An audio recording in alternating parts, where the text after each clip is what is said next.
Hello, good afternoon, Friday, right before a long weekend.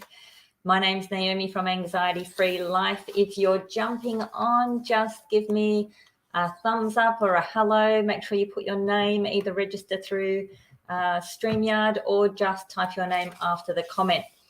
Today's topic by your votes are: what is the difference between stress and anxiety? And that's a really, really good question. I know we all experience stress. Stress is a natural part of life. There's actually a necessity for stress, because without a bit of stress, we wouldn't actually get out of bed in the morning. I mean, perhaps we would, but we wouldn't be getting a lot done, because it's a stress of, is my car rego due? Is that deadline at work? I have to jump on this Friday afternoon live at 4. So, I need to be ready for that and have my computer all working. So good stress is good for us and it keeps us moving forward. But bad stress is called distress, and that can feel really, really uncomfortable. Now, the difference between stress and anxiety. Okay, so if we're thinking about stress, we're thinking about external situations. We're talking about external pressures, events. You may feel stressed before an exam, or if you've got a big thing on at work, or if you're going through something that's unpleasant, like a divorce or something. It goes away once the situation clears. So it's not there permanently. It's not irrational. There's a cause for it. So a situation can be over, the stress can be removed from your life. You don't have the feelings there. If you were on a beach in Fiji and everything's okay, you're not going to have this stress still sitting there if the situation and the circumstances are all removed that are causing the stress. Whereas anxiety is irrational. It doesn't need a logical trigger. It's not circumstantial. So it can be just there when you wake up in the morning. It's a physical feeling. Anxiety is physical. So it's triggered by the unconscious, not by a situation, circumstance, or event.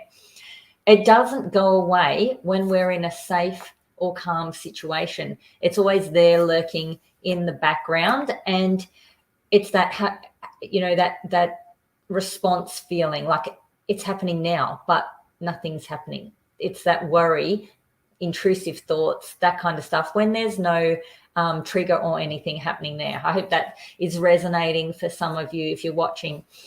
Okay, so let's have a bit of a more look at stress. So prolonged stress can lead to dysregulation of the autonomic nervous system. And this can lead to health issues, because think about it. When we're upregulated, when we're elevated, all that cortisol and adrenaline running through our system, that's when our system's not digesting, not healing. You find you get sick, that kind of thing. Our immune system needs us to be down-regulated in order to be functioning properly.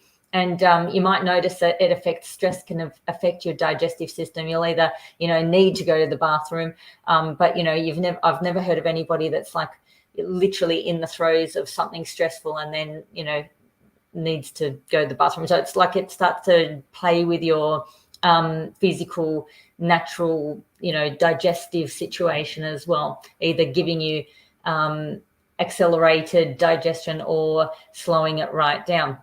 So it's the feeling of stress, like it's hard to wind down, it's hard to relax, it can be hard to sleep. I know if you've got something big on the next day, it can be hard to get to sleep. You might be thinking about, almost pre-living what you're going to be doing tomorrow. You're living it out the whole day, or the event or whatever you've got planned tomorrow. You're living it out in your mind before it even has to happen, because of, it is stressful or it is exciting. And nervousness is a type of stress. Excitement is also a type of stress. They're upregulating you. And the thing with stress, and I don't know if you notice this, but if I'm stressed and my child comes to me and starts, yapping on or asking for something, like my fuse is much shorter. We can be really quick to be agitated or snappy, or not have that calm patience anymore, because we don't want anything stopping us from the action state, because we're actually in like taking action state. So that can kind of make it hard to, it can make it stressful for other people. Like if I'm stressed, I'm sure my family will feel the stress. Anxiety, on the other hand, can be, not only is our autonomic nervous system upregulated, but it's actually dysregulated. So it's happening, having inappropriate responses, inappropriate triggers. We could be just sitting having a coffee or sitting on the beach. Hello. We could be just doing something really calm and natural, and the body decides to just have an anxiety response as if something's happening, including panic attacks. And panic attacks cause more panic because people then are anxious or panicking about potentially having another panic attack. So let's just have a quick look at anxiety and how it's termed for disorders. So there's generalized anxiety disorder. That's basically like an ongoing sense of pending doom and worry. It's just hanging over you. Could be like intrusive thoughts or things like that. And that diagnosis just requires for you to feel that way for 6 months. I mean, imagine feeling that way for 6 months. Oh my goodness, it's very, very exhausting. And then you've got the social anxiety. So that's just basically fear of everything to do with being out in a social situation around people. And that can involve like judgment. It can involve like feeling like, I'm going to make an idiot of myself, or I'm going to humiliate myself, or be offensive to someone else. And then also the aftermath of that, like going out and then spending the time afterwards replaying, oh my goodness, I shouldn't have said that. Why do I say those, why did I say that thing? And that I probably upset them, and then worrying about if you've upset people. So it's just like that complete fear about social situations. Separation anxiety, and we associate this with like children, but even dogs get this, where you just feel, hey Mel, you just feel like, I don't want to be away from a person that's my security, my safety, usually a loved one, obviously. So that can be kind of an attachment type thing. And then there's phobias, which are the irrational fears, the usual ones, snakes, spiders, but they can be, pretty much people can have phobias for anything, a thing, a situation, that kind of thing. And then there's PTSD, which that's usually around a big triggering event. So at least the person has some idea, like ever since X or that situation happened or whatever, that they've got this thing. So it's actually can be a little bit less confusing than just general anxiety, but obviously very, very uncomfortable because you have flashbacks and nightmares and all that kind of stuff. We've then got panic disorder, which is just sudden panic attacks. Clients, interestingly, frequently have panic attacks when driving, which I find really interesting, but they can happen at absolutely any time.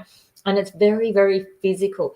That's the thing with anxiety. Stress is about appropriate, pressure from outside and having, things, the elevation and that sort of thing. But anxiety is much more physical. Fear-based. You can have dryness in your mouth. You can be trembling, your heart's racing, you're breathless, very, very kind of uncomfortable body feelings. And so you can appreciate why people would want to take medication for this, because it feels like something you just wish wasn't there and would go away. So I hope this is making a bit of sense. I'm sure that there's lots of people who can relate, and people perhaps who have had different experience or unique experiences. But either way, if you are experiencing extreme ongoing stress or anxiety, neither of them are pleasant. If it's overwhelming, the stress can be very, very overwhelming, and it can feel like you're stuck. Like if you've got a situation causing you stress and you feel like there's no way out of that situation and the stress is just there, that can feel really, really uncomfortable as well. So even though it's not an anxiety disorder, there can be life changes that mindset shifts, and it might feel like you're between a rock and a hard place. So yeah, there's definitely a lot to be said for stress as well as anxiety. And we haven't really touched on the third bit of the tripod, which is depression today. But yeah, depression is obviously a lot different to stress and anxiety, and stress and anxiety can frequently be confused. People are like, am I just stressed, or am I anxious? Why is my heart pounding? Why is my mouth dry? Why am I shaking like this? So I hope these sessions are beneficial to you. I hope they're interesting and engaging, and I'd love to see a couple more of you online live each Friday. It's Friday at 4 p.m, so it's pretty easy to remember. I might start putting an event there so people can actually respond and get reminders. But any questions, please post them under the post when this posts, and when it's not live, put a hashtag replay after it, and just let me know some thoughts or what you have experienced personally, or any questions that you have, and I'll be happy to answer them for you.